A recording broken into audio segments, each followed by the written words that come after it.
Evet, Belgrad'a geldik. Koşacağız. Eren, Çağ, arkadaşları. Eğlenceli. 6 kilometre koşabileceğiz mi bakalım. Şimdi startı bekliyoruz. Yok.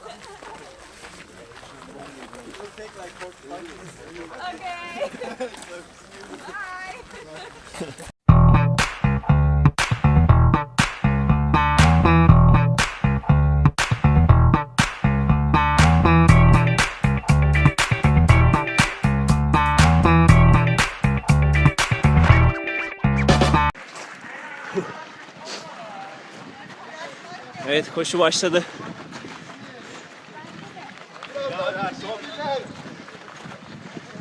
Bugün köpekler de koşu.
Özellikle de hiçbir şey göremiyorum.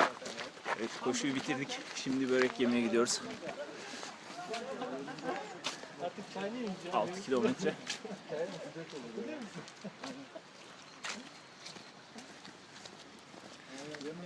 Çok